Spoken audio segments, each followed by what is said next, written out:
Subscribe now and press the bell icon. Never miss an update. Hello good morning. ਇੱਕ ਵਾਰ ਫਿਰ ਤੋਂ ਤੁਹਾਡਾ ਸਵਾਗਤ ਹੈ ਸਾਡੇ YouTube ਚੈਨਲ ਸਕੋਟੇਲੀਆ ਸਟੱਡੀ ਜ਼ੋਨ ਵਿੱਚ। ਇਸ ਤੋਂ ਪਹਿਲਾਂ ਅਸੀਂ ਜਿਹੜੀ ਪਹਿਲਾ ਵੀਡੀਓ ਪਾਈ ਸੀ ਉਹਦੇ ਵਿੱਚ ਤੁਹਾਨੂੰ ਅਸੀਂ ਲਿਪੀ ਗੁਰਮੁਖੀ ਲਿਪੀ ਬਾਰੇ ਤੇ 35 ਅੱਖਰੇ ਬਾਰੇ ਚਾਨਣਾ ਪਾਈ ਸੀ। ਉਹਦੇ ਬਾਰੇ ਤੁਹਾਨੂੰ ਦੱਸਿਆ ਸੀਗਾ 35 ਅੱਖਰੀ ਬਾਰੇ, ਤੇ ਉਸੇ ਦੇ ਨਾਲ ਲੱਗਵੇਂ ਉਸੇ ਦੇ ਨਾਲ ਲੱਗਦੇ ਅਸੀਂ ਤੁਹਾਨੂੰ ਮਾਤਰਾਵਾਂ ਬਾਰੇ ਵੀ ਦੱਸਿਆ ਸੀਗਾ। ਤੇ ਸਾਡਾ ਦੂਸਰਾ ਕਨਸੈਪਟ ਹੈ, ਇਸ ਤੇ ਅਸੀਂ ਹੁਣ ਦੁਬਾਰਾ ਅੱਗੇ ਚੱਲ ਰਹੇ ਹਾਂ। ਤੇ ਦੂਸਰੀ ਸਾਡੇ ਜਿਹੜੇ ਅੱਜ ਦੀ ਵੀਡੀਓ ਦਾ ਜਿਹੜਾ ਟੌਪਿਕ ਹੈ ਉਹ ਹੈ ਪੰਜਾਬੀ ਵਿਆਕਰਨ। ਇਸ ਵਿੱਚ ਆਪਾਂ ਪੰਜਾਬੀ ਭਾਸ਼ਾ ਦੇ ਵਿਕਾਸ ਬਾਰੇ, ਪੰਜਾਬੀ ਵਿਆਕਰਨ ਬਾਰੇ ਤੇ ਉਸ ਦੀਆਂ ਅਲੱਗ-ਅਲੱਗ ਕਿੰਨੀਆਂ ਕਿਸਮਾਂ ਨੇ, ਪੰਜਾਬੀ ਵਿਆਕਰਨ ਦੇ ਅੱਗੇ ਕਿੰਨੇ ਭਾਗ ਨੇ, ਉਹਨਾਂ ਬਾਰੇ ਚਰਚਾ ਕਰਾਂਗੇ। ਸਭ ਤੋਂ ਪਹਿਲਾਂ ਪੰਜਾਬੀ ਭਾਸ਼ਾ ਦੀ ਪਰਿਭਾਸ਼ਾ। ਹੁਣ ਕਿਸੇ ਵੀ ਕੋਈ ਵੀ ਭਾਸ਼ਾ ਹੈ, ਭਾਸ਼ਾ ਜਾਂ ਬੋਲੀ ਨੂੰ ਜਿਹੜਾ ਲਿਖਤੀ ਰੂਪ ਦੇਣ ਲਈ ਜਿਹੜੇ ਅੱਖਰਾਂ ਜਾਂ ਚਿੰਨ੍ਹਾਂ ਦੀ ਵਰਤੋਂ ਕੀਤੀ ਜਾਂਦੀ ਹੈ ਨਾ, ਉਸੇ ਨੂੰ ਹੀ ਲਿਪੀ ਕਿਹਾ ਜਾਂਦਾ ਹੈ। ਜਿਸ ਤਰੀਕੇ ਨਾਲ ਸਾਡੀ ਪਿਛਲੀ ਵੀਡੀਓ ਸੀ ਉਸ ਵਿੱਚ ਅਸੀਂ ਜ਼ਿਕਰ ਕੀਤਾ ਸੀਗਾ ਕਿ ਜਿਹੜੀ ਹਿੰਦੀ ਹੈ ਉਹਦੀ ਦੇਵਨਾਗਰੀ ਲਿਪੀ ਹੈ। ਉਸ ਦੀ ਹਿੰਦੀ ਜਿਹੜੀ ਹੈ, ਪਿਛਲੀ ਵੀਡੀਓ ਵਿੱਚ ਵੀ ਜ਼ਿਕਰ ਕੀਤਾ ਸੀਗਾ ਕਿ ਜਿਹੜੀ ਹਿੰਦੀ ਦੀ ਲਿਪੀ ਹੈ, ਹਿੰਦੀ ਦੀ ਜਿਹੜੀ ਲਿਪੀ ਹੈ ਉਹ ਦੇਵਨਾਗਰੀ ਹੈ। ਪੰਜਾਬੀ ਦੀ ਜਿਹੜੀ ਲਿਪੀ ਹੈ ਉਹ ਗੁਰਮੁਖੀ ਲਿਪੀ ਹੈ। ਇਸ ਬਾਰੇ ਤੁਹਾਨੂੰ ਅਸੀਂ ਪਹਿਲੇ ਦੱਸ ਚੁੱਕੇ ਹਾਂ। ਤੇ ਬੇਸਿਕਲੀ ਆਪਣਾ ਟੌਪਿਕ ਪੰਜਾਬੀ ਦਾ, ਤੇ ਪੰਜਾਬੀ ਤੇ ਗੱਲ ਕਰਾਂਗੇ ਕਿ ਪਰਿਭਾਸ਼ਾ ਇਸ ਦੀ ਕੀ ਹੈ। ਪੰਜਾਬੀ ਦੀ ਲਿਪੀ ਦੀ ਪਰਿਭਾਸ਼ਾ ਕੀ ਹੈ ਕਿ ਭਾਸ਼ਾ ਜਾਂ ਬੋਲੀ, ਵੀ ਕਿਸੇ ਖੇਤਰ ਦੀ ਬੋਲੀ ਜਾਂ ਉੱਥੋਂ ਦੀ ਭਾਸ਼ਾ ਨੂੰ ਜਦੋਂ ਲਿਖਤੀ ਰੂਪ ਦੇ ਦਿੱਤਾ ਜਾਂਦਾ ਹੈ, ਉਹਦੇ ਵਾਸਤੇ ਜਿਹੜੇ ਅੱਖਰ ਹੈ, ਜਿਵੇਂ 35 ਅੱਖਰੀ ਹੈ, ਜਾਂ ਉਹਨਾਂ ਦੇ ਚਿੰਨ੍ਹ ਹੈ, ਚਿੰਨ੍ਹ ਜਿਵੇਂ ਮਾਤਰਾਵਾਂ ਨੇ, ਅੱਧਕ ਨੇ, ਲਗਾ ਮਾਤਰਾਵਾਂ ਨੇ, ਉਹ ਜਿੰਨੇ ਵੀ ਮਾਤਰਾਵਾਂ ਵਗੈਰਾ, ਚਿੰਨ੍ਹ ਵਗੈਰਾ ਹੈ, ਅੱਖਰ ਵਗੈਰਾ ਹੈ, ਜਦੋਂ ਅਸੀਂ ਉਸ ਦੀ ਵਰਤੋਂ ਕਰਦੇ ਹਾਂ ਤਾਂ ਉਸ ਨਾਲ ਉਹਨਾਂ ਦੇ ਜਿਹੜਾ ਸਮੂਹ ਹੈ ਨਾ, ਉਸੇ ਨੂੰ ਲਿਪੀ ਕਿਹਾ ਜਾਂਦਾ ਹੈ। ਤੁਹਾਡੇ ਸਾਹਮਣੇ ਸਕਰੀਨ ਤੇ ਲਿਖਿਆ ਹੋਇਆ ਹੈ, ਪਰ ਇਸ ਨੂੰ ਜਦੋਂ ਆਪਾਂ ਬਰੋਡਲੀ ਜਦੋਂ ਦੇਖਦੇ ਹਾਂ, ਵਿਸਤਾਰਪੂਰਵਕ ਜਦੋਂ ਸਮਝਾਉਂਦੇ ਹਾਂ, ਤਾਂ ਉਸ ਨਾਲ ਸਾਡੇ ਕਨਸੈਪਟ ਹੈ ਉਹ ਚੰਗੇ ਤਰੀਕੇ ਨਾਲ ਕਲੀਅਰ ਹੋ ਜਾਂਦੇ ਨੇ। ਅੱਗੇ ਕੀ ਕਹਿ ਰਹੇ ਕਿ ਹਰ ਭਾਸ਼ਾ ਦੀ ਆਪਣੀ ਆਪਣੀ ਲਿਪੀ ਹੁੰਦੀ ਹੈ। ਉਹੀ ਗੱਲ ਆ ਗਈ ਜਿਹੜੀ ਅਸੀਂ ਪਹਿਲੇ ਦੱਸ ਰਹੇ ਤੁਹਾਨੂੰ ਕਿ ਦੇਵਨਾਗਰੀ ਹਿੰਦੀ ਦੀ ਲਿਪੀ ਹੈ, ਤੇ ਗੁਰਮੁਖੀ ਪੰਜਾਬੀ ਦੀ ਲਿਪੀ ਹੈ, ਤੇ ਇੰਗਲਿਸ਼ ਦੀ ਰੋਮਨ ਲਿਪੀ ਹੈ। ਤੇ ਪੰਜਾਬੀ ਭਾਸ਼ਾ ਦੀ ਲਿਪੀ ਗੁਰਮੁਖੀ ਹੈ। ਇਸੇ ਤਰ੍ਹਾਂ ਹਿੰਦੀ ਭਾਸ਼ਾ ਦੀ ਲਿਪੀ ਦੇਵਨਾਗਰੀ ਹੈ ਅਤੇ ਅੰਗਰੇਜ਼ੀ ਭਾਸ਼ਾ ਦੀ ਲਿਪੀ ਰੋਮਨ ਹੈ। ਓਕੇ, ਅੱਗੇ ਦੇਖੋ, ਗੁਰਮੁਖੀ ਲਿਪੀ ਦੇ ਅੰਗ ਹੇਠ ਲਿਖੇ ਅਨੁਸਾਰ ਹਨ। ਗੁਰਮੁਖੀ ਦੀ ਜਿਹੜੀ ਲਿਪੀ ਦੇ ਅੰਗ ਨੇ ਉਹ ਅੱਗੇ ਅਸੀਂ ਤੁਹਾਨੂੰ ਦੱਸਾਂਗੇ ਕਿਹੜੇ ਅੰਗ ਨੇ। ਸਭ ਤੋਂ ਪਹਿਲਾਂ ਹੈ ਵਰਣਮਾਲਾ। ਵਰਣਮਾਲਾ ਤੁਹਾਨੂੰ ਅਸੀਂ 35 ਅੱਖਰੀ ਬਾਰੇ ਦੱਸਿਆ ਸੀਗਾ ਕਿ 35 ਅੱਖਰੀ ਹੈ। ਪਹਿਲੇ 35 ਅੱਖਰੀ ਤੋਂ ਹੀ ਇਸ ਨੂੰ ਸੰਬੋਧਨ ਕੀਤਾ ਜਾਂਦਾ ਸੀਗਾ ਕਿ 35 ਅੱਖਰੀ ਹੈ, ਪਰ ਹੁਣ ਇਸ ਦੇ ਵਿੱਚ ਕੁਝ 6 ਅੱਖਰ ਹੋਰ ਐਡ ਕਰ ਦਿੱਤੇ ਗਏ ਆ, ਹੋਰ ਸ਼ਾਮਿਲ ਕਰ ਲਏ ਗਏ ਆ, ਜਿਸ ਨਾਲ ਇਹ ਟੋਟਲ ਕੁੱਲ ਮਿਲਾ ਕੇ ਗੁਰਮੁਖੀ ਲਿਪੀ ਦੀ ਜਿਹੜੀ ਵਰਣਮਾਲਾ ਹੈ ਹੁਣ ਕੁੱਲ 41 ਅੱਖਰ ਹੈ। ਗੁਰਮੁਖੀ ਲਿਪੀ ਦੀ ਨਿਸ਼ਚਿਤ ਤਰਤੀਬ ਨੂੰ ਗੁਰਮੁਖੀ ਵਰਣਮਾਲਾ ਆਖਦੇ ਹਨ। ਗੁਰਮੁਖੀ ਵਰਣਮਾਲਾ ਦੇ ਪਹਿਲਾਂ 35 ਅੱਖਰ ਹੋਣ ਕਰਕੇ ਇਸ ਨੂੰ 35 ਅੱਖਰੀ ਆਖਿਆ ਜਾਂਦਾ ਸੀਗਾ। ਬਾਅਦ ਵਿੱਚ ਅਰਬੀ ਅਤੇ ਫਾਰਸੀ, ਦੇਖੋ ਮੈंने ਪਹਿਲੇ ਵੀਡੀਓ ਵਿੱਚ ਤੁਹਾਨੂੰ ਦੱਸਿਆ ਸੀਗਾ ਕਿ ਜਿਹੜੇ 6 ਅੱਖਰ ਨੇ ਉਹ ਅਰਬੀ ਜਾਂ ਫਾਰਸੀ ਵਿੱਚੋਂ ਲਏ ਗਏ ਨੇ। ਉਹ ਅਰਬੀ ਫਾਰਸੀ ਵਿੱਚ ਵੀ ਯੂਜ਼ ਹੁੰਦੇ ਨੇ, ਇਸਤੇਮਾਲ ਹੁੰਦੇ ਨੇ। ਸੇਮ ਉਸੇ ਵੀ ਮਤਲਬ ਉਹਨਾਂ ਅੱਖਰਾਂ ਨੂੰ ਪੰਜਾਬੀ ਵਿੱਚ ਵੀ ਉਹਦਾ ਇਸਤੇਮਾਲ ਹੋਣ ਲੱਗ ਪਿਆ। ਫਾਰਸੀ ਧੁਨੀਆਂ ਦੇ ਉਚਾਰਨ ਲਈ, ਫਾਰਸੀ ਧੁਨੀਆਂ ਦਾ ਜਿੰਨਾ ਵੀ ਉਚਾਰਨ ਹੈ ਉਸ ਦੇ ਵਾਸਤੇ ਕੀ ਕਰਦੇ ਆ, 6 ਅੱਖਰ, ਆ ਜਿਹੜੇ 6 ਅੱਖਰ ਨੇ ਉਹ 6 ਅੱਖਰ ਮੈਂ ਲਿਖ ਵੀ ਦਿੰਦਾ ਇਸ ਤੇ ਵੀ ਕਿਹੜੇ 6 ਅੱਖਰ ਨੇ। 6 ਅੱਖਰ ਹੋਰ ਸ਼ਾਮਿਲ ਕਰ ਲਏ ਗਏ ਹਨ। ਇਸ ਨਾਲ ਗੁਰਮੁਖੀ ਵਰਣਮਾਲਾ ਦੇ ਹੁਣ ਕੁੱਲ ਕਿੰਨੇ ਹੋ ਗਏ ਨੇ, 41 ਅੱਖਰ ਹੋ ਗਏ ਨੇ। ਹਾਂ, ਤਾਂ ਇਸ ਤਰ੍ਹਾਂ ਕੀ ਹੈ ਕਿ ਜਿਹੜੀ ਅਸੀਂ ਅੱਜ ਪੰਜਾਬੀ ਜਿਹੜੀ ਗੁਰਮੁਖੀ ਲਿਪੀ ਹੈ ਉਹਦੀ ਪਰਿਭਾਸ਼ਾ ਬਾਰੇ ਹੁਣ ਕੁਐਸਚਨ ਕੀ ਬਣਦੇ ਨੇ, ਦੇਖੋ ਨਾਲ ਨਾਲ ਅਸੀਂ ਕੁਐਸਚਨ ਵੀ ਕਰਦੇ ਹਾਂ। ਕੁਐਸਚਨ ਇਸ ਦੇ ਕੀ ਬਣਦੇ ਨੇ ਕਿ एग्जाम ਦੇ ਮੱਦੇਨਜ਼ਰ ਦੇਖਦੇ ਹੋਏ, एग्जाम ਨੂੰ ਮੱਦੇਨਜ਼ਰ ਦੇਖਦੇ ਹੋਏ ਉਸ ਤੇ ਕੀ ਲਿਖਿਆ ਹੈ, ਉਸ ਤੇ ਕੀ ਪੁੱਛ ਰਿਹਾ ਹੈ। ਉੱਥੇ ਇੱਕ ਪੁੱਛਦੇ ਨੇ ਕਿ ਲਿਪੀ ਕਿਸ ਨੂੰ ਆਖਿਆ ਜਾਂਦਾ ਨੇ। ਇਸ ਕਰਕੇ ਸਾਨੂੰ ਇਹ ਧਿਆਨ ਰੱਖਣਾ ਹੈ ਕਿ ਜਿਹੜੀ ਭਾਸ਼ਾ ਜਾਂ ਬੋਲੀ ਹੈ ਉਸ ਨੂੰ ਲਿਖਣ ਵਾਸਤੇ, ਉਹਨੂੰ ਲਿਖਤੀ ਰੂਪ ਦੇਣ ਵਾਸਤੇ ਜਦੋਂ ਕਿਸੇ ਅੱਖਰਾਂ ਦੇ ਚਿੰਨ੍ਹਾਂ ਦੀ ਵਰਤੋਂ ਕੀਤੀ ਜਾਂਦੀ ਹੈ ਤਾਂ ਉਸ ਨੂੰ ਲਿਪੀ ਬੋਲਿਆ ਜਾਂਦਾ ਹੈ। ਦੇਵਨਾਗਰੀ ਹਿੰਦੀ ਦੀ ਲਿਪੀ ਆ ਗਈ, ਉਸ ਤੁਹਾਨੂੰ ਪਹਿਲੇ ਦੱਸ ਚੁੱਕੇ ਹਾਂ। ਉਸ ਤੋਂ ਬਾਅਦ ਵਰਣਮਾਲਾ। ਵਰਣਮਾਲਾ ਦਾ ਤੁਹਾਨੂੰ ਦੱਸਿਆ ਸੀਗਾ ਕਿ ਪਹਿਲੇ ਇਸ ਨੂੰ 35 ਅੱਖਰ ਹੋਣ ਕਰਕੇ ਇਹਨੂੰ 35 ਅੱਖਰੀ ਆਖਿਆ ਜਾਂਦਾ ਸੀਗਾ। ਉਸ ਤੋਂ ਬਾਅਦ ਅਰਬੀ ਤੇ ਫਾਰਸੀ ਦੀਆਂ ਧੁਨੀਆਂ ਦੇ ਉਚਾਰਨ ਵਾਸਤੇ 6 ਅੱਖਰ ਹੋਰ ਜੋੜ ਲਏ, ਇਹ ਵੀ क्वेश्चन बन सकता है कि 35 अखरी विच वो किहड़े 6 अखर ने जिन्हां नूं मिला के इसने कुल जिहड़े अखर ने वो 41 हो चुके ने, तो वो किहड़े अखर ने, वो 6 किन्ने अखर ने, वो 6 अखर ने। ते टोटल कुल संख्या कितनी हुई इन्हां दी, जिहड़ी कुल इन्हां दी जिहड़े अखर बन गए वो 41 अखर बन गए। ते क्वेश्चन 3 4 4 5 क्वेश्चन जिहड़े इसे एक पेज तो बन रहे हैं। नैक्सट चलते हैं असीं। हाँ हुण जिहड़ा तुसीं पिछे मैनूं दस्सिआ ना भी किहड़े किहड़े 6 अखर ने, वो 6 अखर ए ने, ये 6 अखर ने,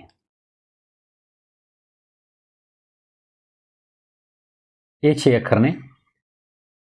सस्से पैर बिंदी, खखे पैर बिंदी, गग्गे पैर, जज्जे पैर, फफे पैर ते लल्ले पैर बिंदी, ये 6 अखर ने। चलो इस तो पहला असीं 35 अखरी कर चुके हैं। 35 अखरी च असीं ऊड़े तो लैके ते डाड़ा तक लल्ले पैर बिंदी तक भी असीं तुहानूं समझा चुके हैं, तुसीं दस चुके हैं।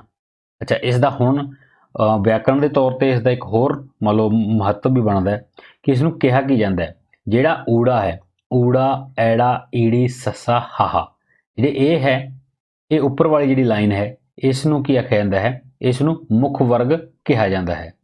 तो क्वेश्चन ये बनता है कि पंजाबी जिहड़ी गुरमुखी लिपि है उसके मुख वर्ग विच किहड़े किहड़े अखर आउंदे ने, या इस तरीके नाल पूछा जा सकता है कि जिहड़ा सस्सा है, सस्सा है वो गुरमुखी लिपि विच किहड़े वर्ग विच शामिल किया गया है, या किहड़े वर्ग विच है।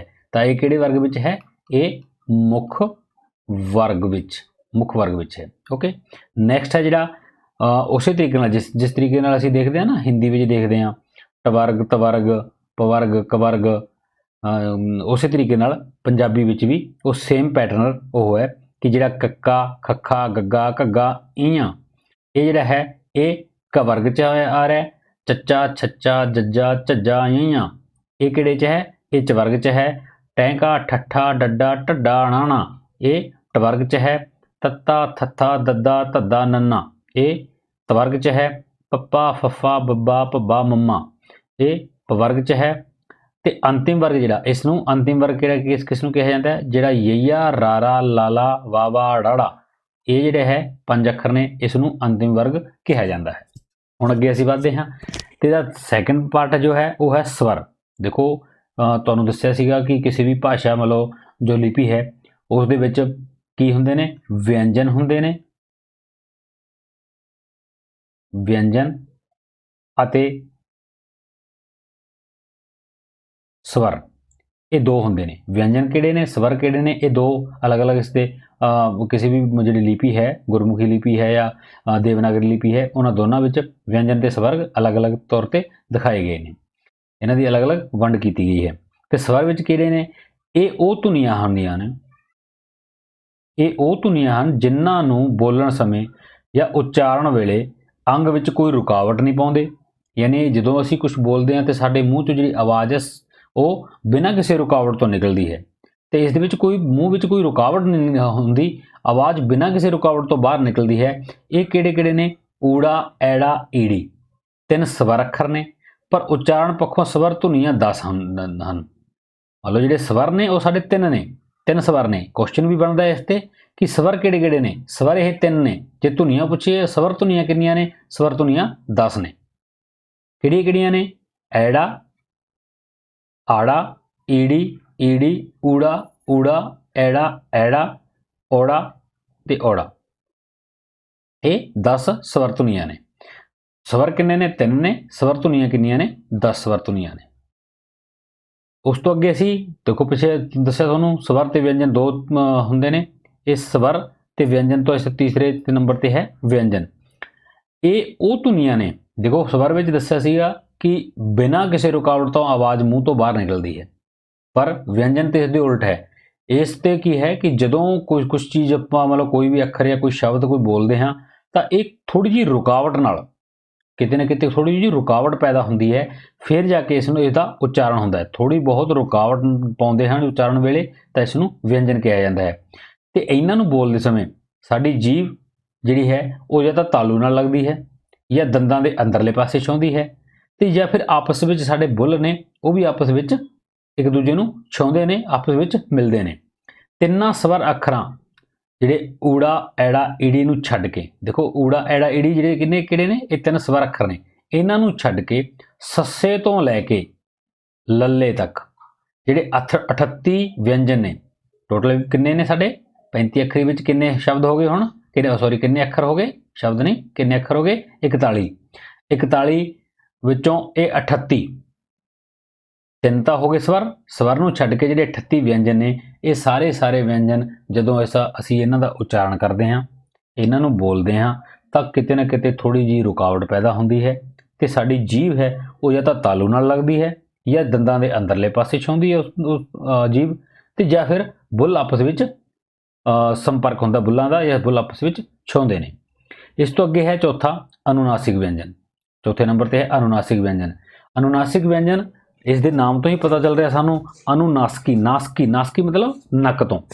ਇਹ ਉਹ ਧੁਨੀਆਂ ਹਨ ਜਿਨ੍ਹਾਂ ਦੇ ਉਚਾਰਨ ਸਮੇਂ ਕੁਝ ਆਵਾਜ਼ ਨੱਕ ਤੋਂ ਆਉਂਦੀ ਹੈ, ਨੱਕ ਦੇ ਵਿੱਚੋਂ ਆਵਾਜ਼ ਨਿਕਲਦੀ ਹੈ।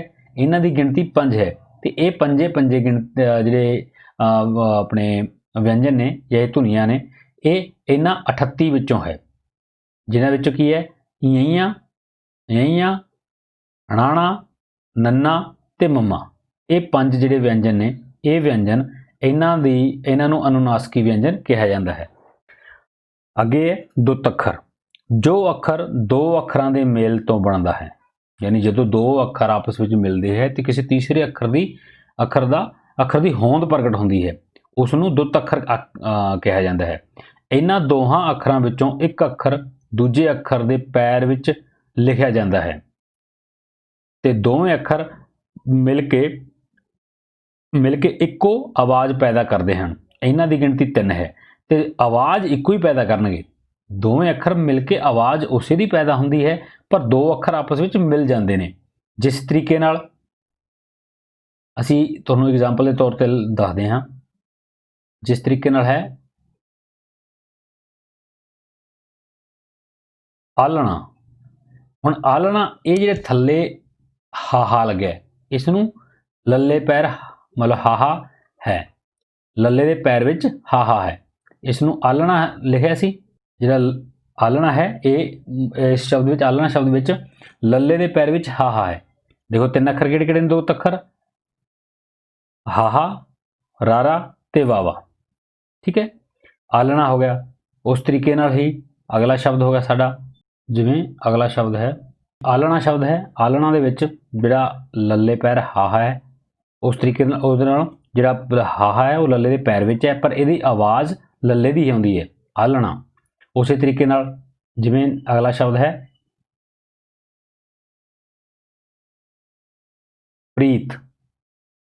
ਜਿਹੜਾ ਅਗਲਾ ਸ਼ਬਦ ਪ੍ਰੀਤ ਹੈ, ਪ੍ਰੀਤ ਦੇ ਵਿੱਚ ਜਿਹੜਾ ਰਾਰਾ ਹੈ ਉਹ ਪੱਪੇ ਦੇ ਪੈਰ ਵਿੱਚ ਹੈ, ਤੇ ਇਸ ਦੀ ਆਵਾਜ਼ ਆਉਂਦੀ ਹੈ ਪ੍ਰੀਤ ਹੋ ਗਿਆ। ਇਹ ਪੈਰ ਦੇ ਵਿੱਚ ਇਸਤੇਮਾਲ ਕੀਤਾ ਜਾਂਦਾ ਹੈ। ਤਾਂ ਇਸ ਤਰੀਕੇ ਨਾਲ ਸਾਡੇ ਇਸ ਪੇਜ ਵਿੱਚ ਇਸ ਪੇਜ ਤੇ ਵੀ ਕੁਝ ਕੁਐਸਚਨ ਬਣਦੇ ਨੇ। ਸਭ ਤੋਂ ਪਹਿਲਾਂ ਵਿਅੰਜਨ ਕੀ ਨੇ? ਵਿਅੰਜਨ ਉਹ ਨੇ ਜਿਨ੍ਹਾਂ ਨੂੰ ਬੋਲਣ ਵੇਲੇ ਜਦੋਂ ਥੋੜੀ ਜਿਹੀ ਕੋਈ ਰੁਕਾਵਟ ਪੈਦਾ ਹੁੰਦੀ ਹੈ, ਜਾਂ ਜੀਭ ਤਾਲੂ ਨਾਲ ਲੱਗਦੀ ਹੈ, ਦੰਦਾਂ ਨਾਲ ਲੱਗਦੀ ਹੈ, ਜਾਂ ਆਪਸ ਵਿੱਚ ਬੁੱਲ ਇੱਕ ਦੂਜੇ ਨੂੰ ਛੂੰਹਦੇ ਨੇ, ਤੇ ਇਹਨਾਂ ਨੂੰ ਕੀ ਆਖਿਆ ਜਾਂਦਾ ਹੈ? ਵਿਅੰਜਨ ਆਖਿਆ ਜਾਂਦਾ ਹੈ। ਵਿਅੰਜਨ ਦੀ ਕੁੱਲ ਕਿੰਨੇ ਵਿਅੰਜਨ ਨੇ? 38 ਵਿਅੰਜਨ ਨੇ। ਤੇ ਕੁਐਸਚਨ ਕੀ ਬਣ ਗਿਆ ਕਿ ਵਿਅੰਜਨ ਕੀ ਹੁੰਦੇ ਨੇ ਤੇ ਇਹਨਾਂ ਦੀ ਸੰਖਿਆ ਕਿੰਨੀ ਹੈ? ਇਹਨਾਂ ਦੀ ਸੰਖਿਆ 38 ਸੰਖਿਆ ਹੈ। ਊੜਾ, ਐੜਾ, ਈੜੀ ਜਿਹੜੇ ਸਵਰ ਨੇ 3, ਉਹਨਾਂ ਨੂੰ ਛੱਡ ਕੇ ਬਾਕੀ ਸਾਰੇ ਵਿਅੰਜਨ ਨੇ। ਉਸ ਤੋਂ ਬਾਅਦ ਕੀ ਹੈ? ਅਨੁਨਾਸਕੀ ਵਿਅੰਜਨ ਕਿੰਨੇ ਨੇ? 5 ਨੇ। ਨੈਕਸਟ ਕੁਐਸਚਨ ਇਸ ਤੋਂ ਇਹ ਬਣਦਾ ਹੈ, ਤੇ ਇਹ ਕੁਐਸਚਨ ਵੀ ਬਣਦਾ ਹੈ ਕਿ ਅਨੁਨਾਸਕੀ ਵਿਅੰਜਨ ਕਿਸ ਨੂੰ ਕਿਹਾ ਜਾਂਦਾ ਹੈ? ਇਸ ਦਾ ਮਤਲਬ ਕੀ ਹੈ ਕਿ ਜਿਹੜੀਆਂ ਧੁਨੀਆਂ ਦਾ ਉਚਾਰਨ ਸਮੇਂ ਆਵਾਜ਼ ਨੱਕ ਤੋਂ ਆਉਂਦੀ ਹੈ, ਉਹਨਾਂ ਨੂੰ ਅਨੁਨਾਸਕੀ ਵਿਅੰਜਨ ਕਿਹਾ ਜਾਂਦੇ ਨੇ। ਤੇ ਇਹਨਾਂ ਦੇ ਕਿਹੜੇ ਨੇ? ਯਈਆਂ, ਅਣਾਣਾ, ਮੰਮਾ ਤੇ ਨੰਨਾ ਤੇ ਮੰਮਾ। ਇਹ 5 ਅਨੁਨਾਸਕੀ ਵਿਅੰਜਨ ਨੇ। ਅੱਗੇ ਦੁੱਤ ਅੱਖਰ ਨੇ। ਦੁੱਤ ਅੱਖਰ ਉਹ ਅੱਖਰ ਨੇ ਜਿਹੜੇ 2 ਅੱਖਰਾਂ ਦੇ ਮੇਲ ਨਾਲ ਬਣਦੇ ਨੇ। ਕੁਐਸਚਨ ਇਹ ਪੁੱਛਿਆ ਜਾ ਸਕਦਾ ਹੈ ਕਿ ਦੁੱਤ ਅੱਖਰ ਕਿਹੜੇ ਹੁੰਦੇ ਨੇ? 2 ਅੱਖਰਾਂ ਦੇ ਮੇਲ ਨਾਲ ਬਣਦਾ ਹੈ, ਪਰ ਦੋਨਾਂ ਦਾ ਜਦੋਂ ਮੇਲ ਹੁੰਦਾ, ਮੇਲ ਹੋਣ ਤੋਂ ਬਾਅਦ ਉਹਨਾਂ ਦੀ ਇੱਕੋ ਹੀ ਆਵਾਜ਼ ਪੈਦਾ ਹੁੰਦੀ ਹੈ, ਉਸ ਨੂੰ ਦੁੱਤ ਅੱਖਰ ਆਖਿਆ ਜਾਂਦਾ ਹੈ। ਤੇ ਇਹਨਾਂ ਦੀ ਗਿਣਤੀ ਪੁੱਛ ਸਕਦੇ ਨੇ ਕਿ ਦੁੱਤ ਅੱਖਰਾਂ ਦੀ ਗਿਣਤੀ ਕਿੰਨੀ ਹੈ? 3 ਹੈ। ਕਿਹੜੇ ਨੇ? ਹਾਹਾ, ਰਾਰਾ ਤੇ ਵਾਵਾ। ਉਸ ਤੋਂ ਅੱਗੇ ਆਪਾਂ ਪੜਾਂਗੇ ਲਗਾਂ ਬਾਰੇ। ਮਾਤਰਾਵਾਂ ਬਾਰੇ ਤੁਹਾਨੂੰ ਪਹਿਲਾਂ ਅਸੀਂ ਦੱਸ ਦਿੱਤਾ ਸੀਗਾ, ਤੇ ਲਗਾਂ ਬਾਰੇ ਹੁਣ ਦੱਸਦੇ ਹਾਂ। ਸਵਰ ਧੁਨੀਆਂ ਨੂੰ ਅੰਕਿਤ ਕਰਨ ਵਾਸਤੇ ਕੁਝ ਚਿੰਨ੍ਹ ਹੁੰਦੇ ਨੇ ਜਿਨ੍ਹਾਂ ਨੂੰ ਲਗਾਂ ਅਖਵਾਉਂਦੇ ਨੇ, ਜਿਹੜੇ ਲਗਾਂ ਕਿਹਾ ਜਾਂਦਾ ਹੈ। ਯਾਨੀ ਜਿੰਨੇ ਵੀ ਸਵਰ ਧੁਨੀਆਂ ਨੇ ਉਹਨਾਂ ਨੂੰ ਮਾਤਰਾ ਦੇ ਤੌਰ ਤੇ ਜਦੋਂ ਇਸਤੇਮਾਲ ਕੀਤਾ ਜਾਂਦਾ ਹੈ ਤਾਂ ਉਹਨੂੰ ਇੱਕ ਸਿੰਬਲ ਦੇ ਤੌਰ ਤੇ ਇਸਤੇਮਾਲ ਕੀਤਾ ਜਾਂਦਾ ਹੈ, ਜਿੰਨੇ ਵੀ ਵੋਵਲ ਨੇ ਉਹਨਾਂ ਨੂੰ, ਤੇ ਉਹਨਾਂ ਨੂੰ ਲਗਾਂ ਆਖਿਆ ਜਾਂਦਾ ਹੈ। ਤੇ ਅੱਖਰਾਂ ਤੋਂ ਬਿਨਾਂ ਲਗਾਂ ਦਾ ਕੋਈ ਮਹੱਤਵ ਨਹੀਂ ਹੁੰਦਾ। ਦੇਖੋ ਮਾਤਰਾ ਦਾ, ਇਕੱਲੀ ਮਾਤਰਾ ਦਾ ਅੱਖਰ ਤੋਂ ਬਿਨਾਂ ਕੋਈ ਮਹੱਤਵ ਨਹੀਂ। ਜਿਵੇਂ ਅਗਰ ਮੈਂ ਇਹ ਸਿਹਾਰੀ ਦੀ ਮਾਤਰਾ ਲਾ ਦੇਵਾਂ ਤਾਂ ਇਹਦਾ ਕੋਈ ਮਤਲਬ ਨਹੀਂ ਹੈ, ਪਰ ਇਹਦੇ ਨਾਲ ਅਗਰ ਮੈਂ ਸੱਸਾ ਐਡ ਕਰਤਾ ਤਾਂ ਇਹਦਾ ਕੁਛ ਨਾ ਕੁਛ ਮਤਲਬ ਹੈ। ਇਹਨਾਂ ਦੀ ਗਿਣਤੀ ਕਿੰਨੀ ਹੁੰਦੀ ਹੈ? ਇਹਨਾਂ ਦੀ ਗਿਣਤੀ 10 ਹੁੰਦੀ ਹੈ। ਸਭ ਤੋਂ ਪਹਿਲਾਂ ਹੈ ਮੁਕਤਾ, ਅਸੀਂ ਪਹਿਲਾਂ ਹੀ ਪੜ੍ਹ ਚੁੱਕੇ ਹਾਂ। ਮੁਕਤਾ ਦਾ ਕੋਈ ਚਿੰਨ੍ਹ ਨਹੀਂ ਹੁੰਦਾ। ਅਗਰ ਮੈਂ ਲਿਖਦਾ ਹਾਂ ਇੱਥੇ ਕੱਲਾ ਸੱਸਾ, ਇਹਦਾ ਮਤਲਬ ਕੀ ਹੈ? ਇਸ ਵਿੱਚ ਮੁਕਤਾ ਹੈ, ਯਾਨੀ ਕੋਈ ਵੀ ਇਸ ਦੇ ਵਿੱਚ ਮੰਨ ਲਓ ਚਿੰਨ੍ਹ ਨਹੀਂ ਲੱਗਿਆ, ਪਰ ਮਾਤਰਾ ਇਸ ਦੇ ਵਿੱਚ ਮੁਕਤਾ ਮਾਤਰਾ ਦਾ ਇਸਤੇਮਾਲ ਕੀਤਾ ਗਿਆ ਹੈ। ਤੇ ਨੈਕਸਟ ਹੈ ਅਗਲੀ ਕੰਨਾ। ਇਸੇ ਦੇ ਨਾਲ ਅਗਰ ਮੈਂ ਕੰਨਾ ਜੋੜ ਦੇਵਾਂ, ਪਹਿਲਾਂ ਸੱਸਾ ਹੈ, ਇਸ ਦੇ ਨਾਲ ਮੈਂ ਅਗਰ ਕੰਨਾ ਜੋੜ ਦੇਵਾਂ ਤਾਂ ਕੀ ਆ ਗਿਆ? ਇਹ ਕੀ ਬਣ ਗਿਆ? ਸਾ ਬਣ ਗਿਆ। ਕੰਨੇ ਦੀ ਮਾਤਰਾ ਜੁੜ ਗਈ। ਉਸੇ ਤਰੀਕੇ ਨਾਲ ਸਿਹਾਰੀ ਹੈ। ਸਿਹਾਰੀ ਜਿਸ ਤਰੀਕੇ ਨਾਲ ਦੇਖੋ ਸੱਸੇ ਦੇ ਨਾਲ ਇਹ ਮੈਂ ਮਾਤਰਾ ਸਿਹਾਰੀ ਮਾਤਰਾ ਲਾ ਦਿੱਤੀ। ਬਿਹਾਰੀ ਹੈ, ਇਸੇ ਸੱਸੇ ਨਾਲ ਅਗਰ ਮੈਂ ਬਿਹਾਰੀ ਦੀ ਮਾਤਰਾ ਲਾ ਦੇਵਾਂ ਤਾਂ ਸੀ ਬਣ ਗਿਆ। ਬਿਹਾਰੀ ਦੀ ਮਾਤਰਾ ਲਾਉਣ ਨਾਲ ਇਹ ਕੀ ਬਣ ਗਿਆ? ਸੀ ਬਣ ਗਿਆ। ਉਸ ਤੋਂ ਬਾਅਦ ਔਂਕੜ, ਪਹਿਲੀ ਵੀਡੀਓ ਵਿੱਚ ਤੁਹਾਨੂੰ ਦੱਸੀ ਸੀਗੀ ਔਂਕੜ ਦੀ ਮਾਤਰਾ। ਜਿਵੇਂ ਦੁਸ਼ਟ, ਔਂਕੜ ਦੀ ਮਾਤਰਾ ਆ ਗਈ। ਦੁਲੈਂਕੜ ਦੀ ਮਾਤਰਾ ਜਿਸ ਤਰੀਕੇ ਨਾਲ ਤੁਹਾਨੂੰ ਪਹਿਲੇ ਵੀਡੀਓ ਦੱਸੀ ਸੀ, ਦੂਰ, ਹੂਰ, ਇਹ ਦੁਲੈਂਕੜ ਦੀ ਮਾਤਰਾ ਆ ਗਈ। ਮਾਤਰਾਵਾਂ ਬਾਰੇ ਅਸੀਂ ਪਹਿਲੇ ਚਰਚਾ ਕਰ ਚੁੱਕੇ ਹਾਂ। ਲਾਂ, ਸ਼ੇਰ, ਢੇਰੀ, ਇਹ ਮਾਤਰਾ ਕਿਹੜੀ ਹੈ? ਇਹ ਮਾਤਰਾ ਕਿਸ ਦੀ ਹੈ? ਲਾਂ ਦੀ ਮਾਤਰਾ ਹੈ। ਦੁਲਾਂ ਦੀ ਮਾਤਰਾ ਸੈਰ, ਖੈਰ, ਇਹ ਦੁਲਾਂ ਦੀ ਮਾਤਰਾ ਹੈ। ਇਸ ਬਾਰੇ ਅਸੀਂ ਪਹਿਲਾਂ ਚਰਚਾ ਕਰ ਚੁੱਕੇ ਹਾਂ। ਚਲੋ ਇੱਕ ਵਾਰ ਥੋੜਾ ਜਿਹਾ ਦੁਬਾਰਾ ਹੋਰ ਤੋਂ ਰਿਮਾਈਂਡ ਹੋ ਜਾਏਗਾ। ਉਸ ਤੋਂ ਬਾਅਦ ਹੋੜਾ ਤੇ ਕਨੋੜਾ, ਜਿਵੇਂ ਹਥੋੜਾ ਹੋ ਗਿਆ, ਕੌੜਾ ਹੋ ਗਿਆ, ਔਖਾ ਹੋ ਗਿਆ। ਔਖਾ ਕਨੋੜੇ ਦੀ ਮਾਤਰਾ ਲੱਗਦੀ ਹੈ, ਹੋੜਾ ਵੀ ਕਨੋੜੇ ਦੀ ਮਾਤਰਾ ਲੱਗਦੀ ਹੈ। ਤੇ ਜਿਹੜਾ ਹੋਣੀ ਹੈ ਉਸ ਦੇ ਵਿੱਚ ਹੋੜੀ ਦੀ ਮਾਤਰਾ ਲੱਗਦੀ ਹੈ। ਇਸ ਤੋਂ ਅੱਗੇ ਚੱਲਦੇ ਹਾਂ ਅਸੀਂ ਲਗਾਖਰ ਵੱਲ। ਲਗਾਖਰ ਕਿਹੜੇ ਨੇ? ਇਹ 3 ਹੁੰਦੇ ਨੇ ਲਗਾਖਰ। ਇਹਨਾਂ ਬਾਰੇ ਵੀ ਚਰਚਾ ਕਰਾਂਗੇ। ਜਿਹੜੇ ਚਿੰਨ੍ਹ ਲਗਾਂ ਦੇ ਨਾਲ ਵਰਤੇ ਜਾਂਦੇ ਹਨ, ਯਾਨੀ ਜਿਹੜੇ ਲਗਾਂ ਦੇ ਨਾਲ ਜਿਹੜੇ ਚਿੰਨ੍ਹ ਵਰਤੇ ਜਾਂਦੇ ਨੇ, ਲਗਾਂ ਦਾ ਮਤਲਬ ਜਿਹੜੀ ਮਾਤਰਾਵਾਂ ਦੇ ਨਾਲ ਲੱਗ ਕੇ, ਜਿੰਨੀਆਂ ਮਾਤਰਾਵਾਂ ਨੇ ਇਹਨਾਂ ਦੇ ਨਾਲ, ਅਗਰ ਮੁਕਤਾ ਹੈ ਮੁਕਤੇ ਦੇ ਨਾਲ ਵੀ ਲੱਗ ਸਕਦੇ, ਕੰਨੇ ਨਾਲ, ਸਿਹਾਰੀ ਨਾਲ, ਕਿਸੇ ਨਾਲ ਲੱਗ ਸਕਦੇ। ਇਹਨਾਂ ਨਾਲ ਲੱਗ ਕੇ ਜਿਹੜੇ ਵਰਤੇ ਜਾਂਦੇ ਹਨ ਉਹਨਾਂ ਨੂੰ ਲਗਾਖਰ ਆਖਦੇ ਹਨ। ਇਹਨਾਂ ਦੀ ਗਿਣਤੀ 3 ਹੈ। ਇਹ ਹੈ ਕਿਹੜੇ 3 ਨੇ ਲਗਾਖਰ? ਜਿਹੜੇ ਕਿਹੜੇ ਨੇ 3? ਤਾਂ ਪਹਿਲਾ ਹੈ ਬਿੰਦੀ। ਇਸ ਦਾ ਚਿੰਨ੍ਹ ਹੁੰਦਾ ਹੈ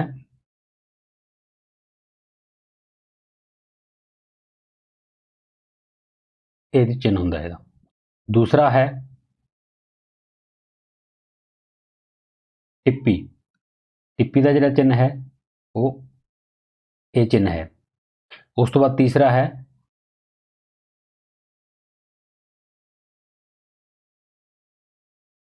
ਅਦਕ। ਇਹਦਾ ਜਿਹੜਾ ਚਿੰਨ੍ਹ ਹੈ ਇਹ ਆਹ ਨੇ। ਠੀਕ ਹੈ ਨਾ? ਜਿਸ ਤਰੀਕੇ ਨਾਲ ਬਿੰਦੀ ਦਾ ਇਸਤੇਮਾਲ ਕੀਤਾ ਜਾਂਦਾ ਹੈ, ਜਿਵੇਂ ਅਗਰ ਬਿੰਦੀ 'ਚ ਹੀ ਲਿਖੀਏ ਆਪਾਂ ਬਿੰਦੀ, ਇਹ ਆ ਜਿਹੜਾ ਬਿੰਦੀ ਵਿੱਚ ਆ ਜਿਹੜੀ ਲੱਗੀ ਹੈ ਇਹ ਬਿੰਦੀ ਹੈ। ਇਹ ਸਿਹਾਰੀ ਦੇ ਨਾਲ ਇਸਤੇਮਾਲ ਕੀਤੀ ਗਈ ਹੈ। ਇਸ ਵਿੱਚ ਕਿਹਾ ਗਿਆ ਨਾ ਕਿ ਲਗਾਂ ਦੇ ਨਾਲ ਲੱਗਦੇ ਨੇ। ਲਗਾਂ ਦੇ ਨਾਲ ਮਤਲਬ ਇਹ ਸਿਹਾਰੀ ਦੇ ਨਾਲ ਲੱਗੀ ਹੈ। ਉਸ ਤੋਂ ਬਾਅਦ ਜਿਵੇਂ ਚੰਦ ਹੈ, ਚੰਦ ਵਿੱਚ ਇਹ ਕਿਸ ਨਾਲ ਲੱਗੀ ਹੈ? ਇਹ ਮੁਕਤਾ ਦੇ ਨਾਲ ਲੱਗੀ ਹੈ। ਟਿੱਪੀ ਹੈ, ਟਿੱਪੀ ਲੱਗਦੀ ਹੈ ਜਿਵੇਂ ਅੱਖਾਂ, ਇਹ ਕੰਨੇ ਦੇ ਨਾਲ ਲੱਗੀ ਹੋਈ ਹੈ। ਕੰਨੇ ਨਾਲ ਇਹ ਬਿੰਦੀ ਟਿੱਪੀ ਦਾ ਇਸਤੇਮਾਲ ਹੁੰਦਾ ਹੈ। ਉਸ ਨਾਲ ਅਦਕ ਦਾ ਇਸਤੇਮਾਲ ਇਸ ਤਰੀਕੇ ਨਾਲ ਹੁੰਦਾ ਹੈ। ਅੱਤ,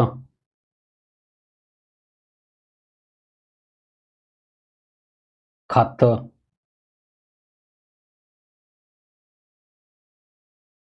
ਆਦਿ। ਅੱਤ, ਖੱਤ, ਇਸ ਤਰੀਕੇ ਨਾਲ ਇਹ ਅਦਕ ਦੀ ਮਾਤਰਾ ਦਾ ਇਸਤੇਮਾਲ ਹੁੰਦਾ ਹੈ।